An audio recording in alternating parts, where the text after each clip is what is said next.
Hey fam, happy Monday.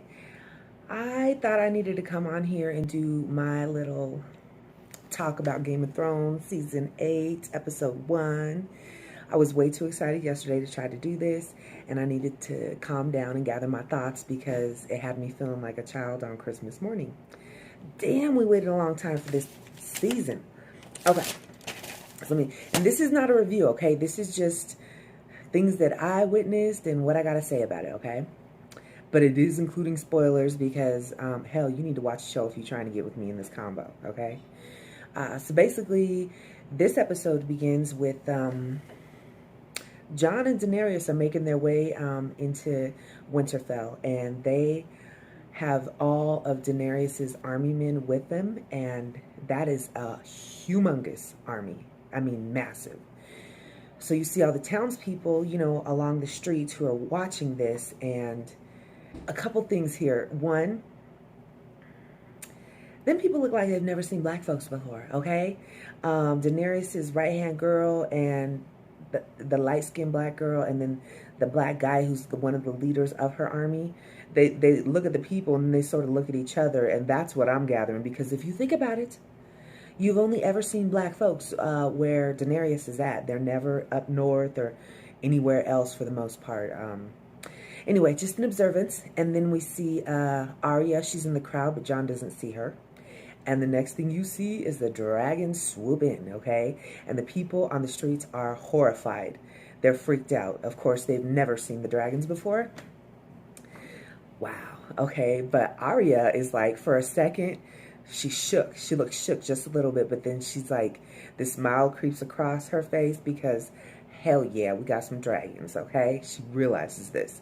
Okay, then when they walk in, or when they make their way inside of the gates, and Sansa's there, and Bran is there, and this is the first time that Jon is seeing Bran. Okay, every single time these kids get to see each other for the first, oh my gosh, it just is so good to my heart. Okay, we've been wanting this for 8 fucking years.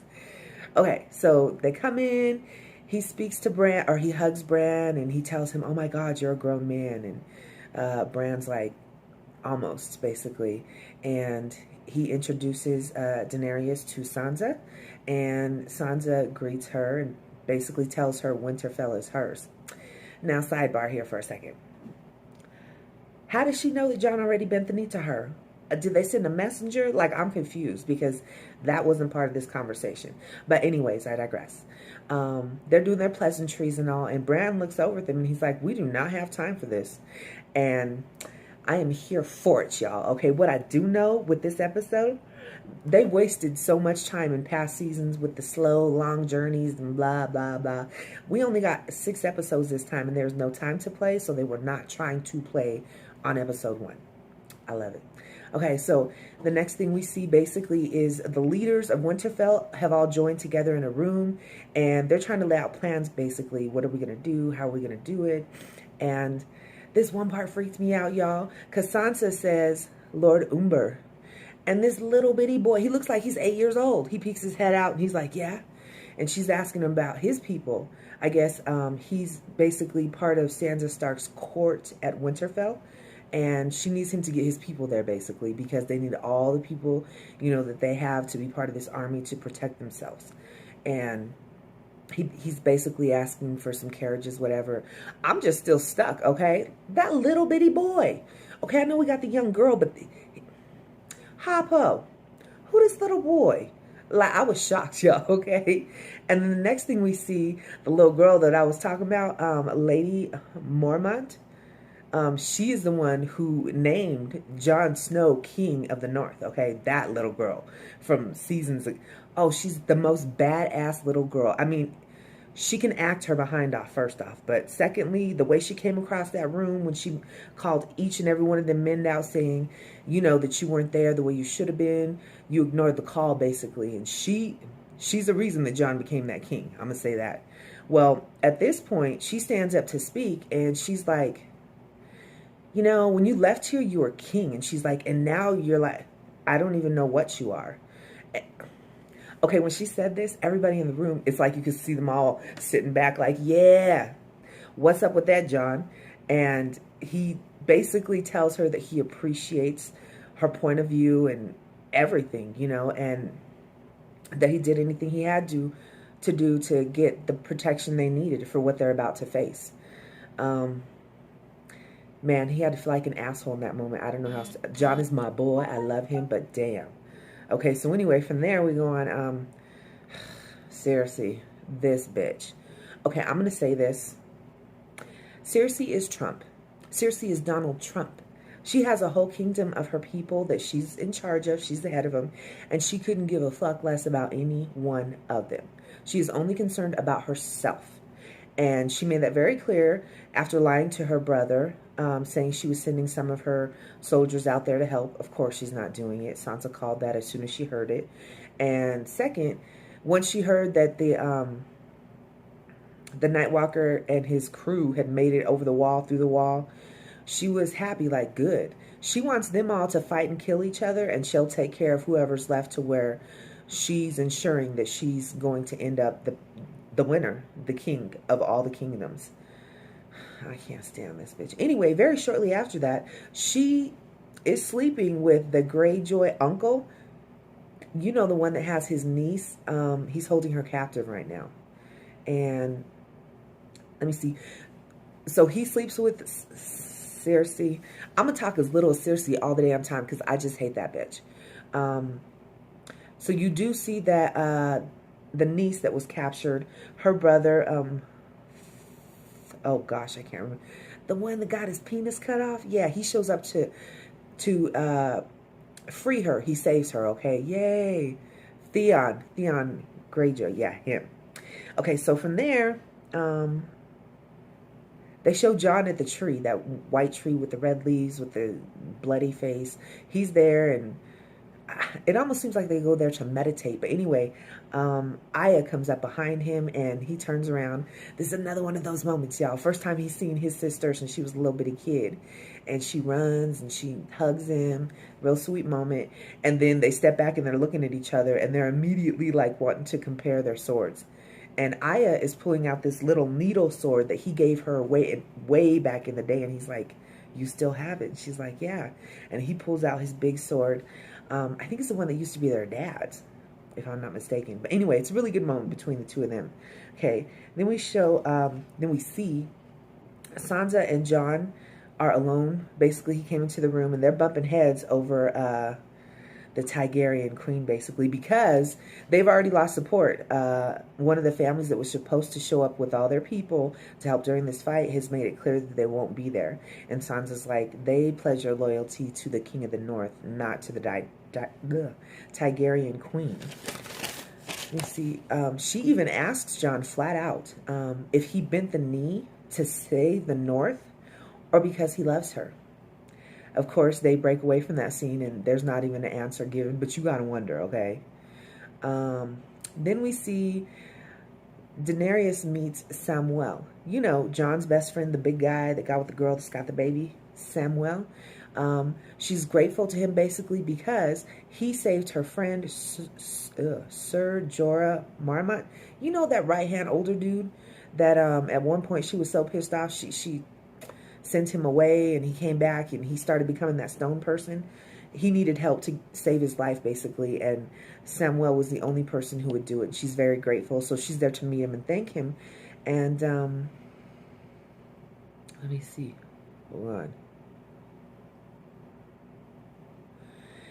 She asked him if there's anything that she can do for him, and he's like, I could actually use a pardon. And she's like, for what? And he says basically that he borrowed some books from the Citadel where he was at prior to studying. It's like the library of all libraries with some ancient documents, books, whatever, and he stole one. Okay? So they go on talking, and through their talking, she realizes that last season, she killed his dad and his brother. Basically, she gave his dad an offer to keep his land and live on as normal if he bent the knee. He refused, and his brother did too, so she had the dragons burn him up. She didn't say the detail of that. She just said what happened, and he figured it out. He leaves the room crying like he's crushed, like his family's dead. The queen killed his family. So anyway, he goes outside, and he's all upset. And Bran, like this whole freaking episode, is sitting outside on the streets.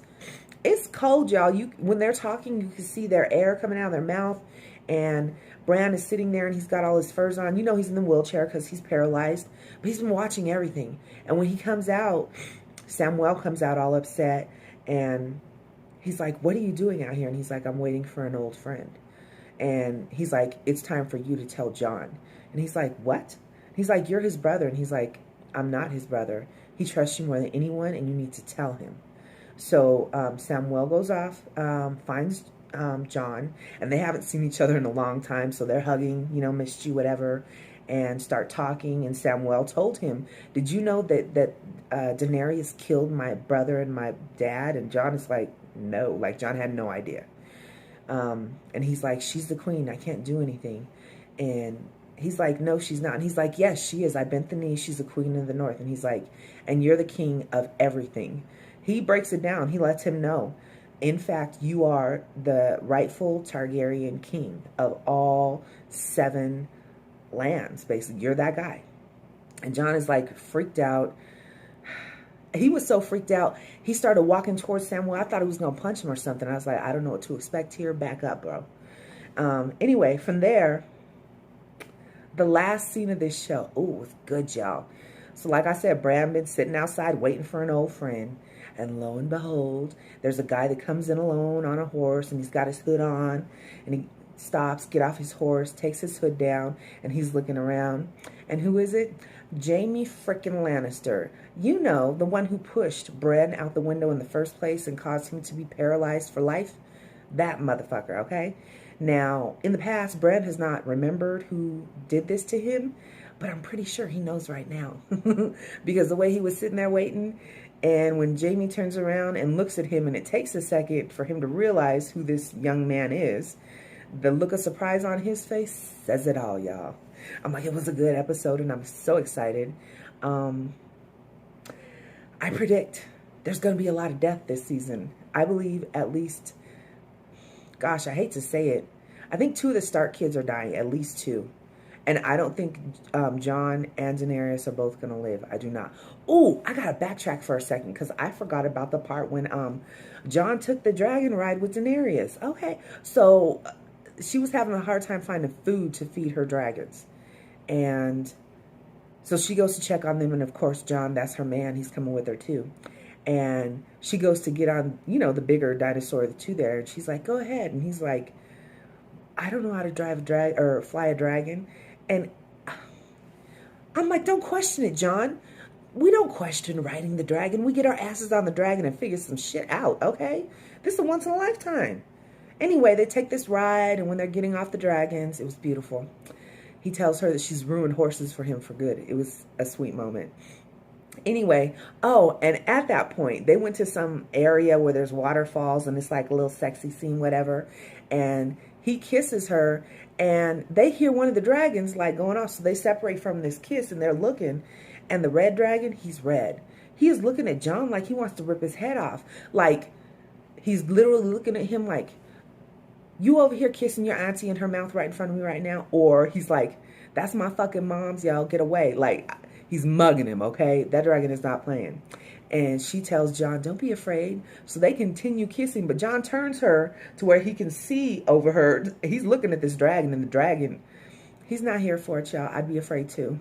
But anyway, if you have any comments, please leave them in the bottom.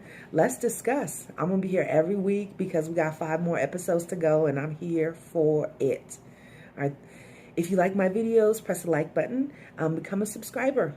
Thanks for watching. Bye-bye.